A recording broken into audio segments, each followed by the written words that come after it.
പൗർണമിക്കാവിൽ ആദിശക്തി പ്രതിഷ്ഠയ്ക്ക് ജീവനേകി.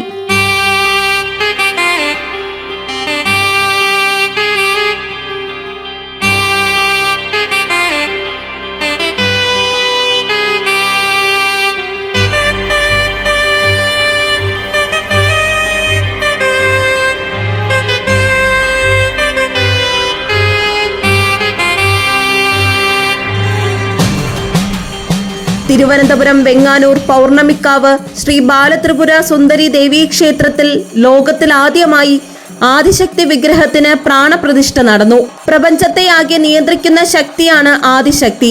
കിരീടം ഉൾപ്പെടെ 32 അടി ഉയരമുള്ള ഒറ്റക്കല്ലിൽ കൊത്തിയെടുത്തതാണ് ആദിശക്തിയുടെ വിഗ്രഹം. ഇത്രയും ഉയരമുള്ള വിഗ്രഹം ശ്രീകോവിലിനുള്ളിൽ പ്രതിഷ്ഠിക്കുന്നതും ചരിത്രത്തിൽ ആദ്യമായാണ്. തേക്കിലും ഈട്ടിയിലും നിർമ്മിച്ച ശ്രീകോവിലിന്റെ മേൽക്കൂര ചെമ്പോലയിൽ പൊതിഞ്ഞതാണ്. ഇന്നലെ ആദിശക്തി വിഗ്രഹത്തിന് പ്രാണപ്രതിഷ്ഠ നടന്നതോടെ ലോകത്തിന്റെ രക്ഷകയായി കാവലായി പൗർണമിക്കാവ് ദേവീക്ഷേത്രം മാറി.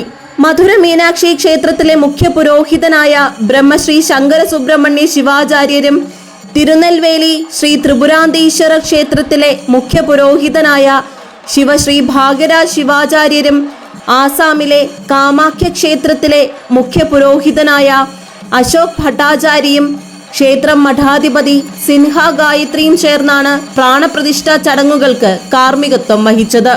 മീനമാസത്തിലെ പൗർണമിയായ ഇന്നലെ നടന്ന ചടങ്ങുകൾ കാണാൻ കേരളത്തിൽ അങ്ങോളം ഇങ്ങോളമുള്ള ഭക്തരുടെ ഒഴുക്കായിരുന്നു.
Mahamandaleshwar Swami Anandavanam Bharati, mining and geology director doctor K Harikumar IAS, Pournamikkavu ക്ഷേത്ര ട്രസ്റ്റ് മുഖ്യ കാര്യദർശി MS ഭുവനചന്ദ്രൻ, ആധ്യാത്മികാചാര്യൻ മോഹൻജി, ISRO മുൻ chairman S Somanath, Thiruvananthapuram POCSO judge Shibu, Kovalam MLA advocate M Vincent, BJP women's policy cell national coordinator Karuna Gopal, BJP Himachal Pradesh spokesperson Sunitha Vidyarthi, Sundari hospital ENT specialist doctor Naik, സംവിധായകൻ രാജസേനൻ എന്നിവരും മറ്റ് പ്രമുഖ വ്യക്തിത്വങ്ങളും ചടങ്ങിൽ പങ്കുചേർന്നു.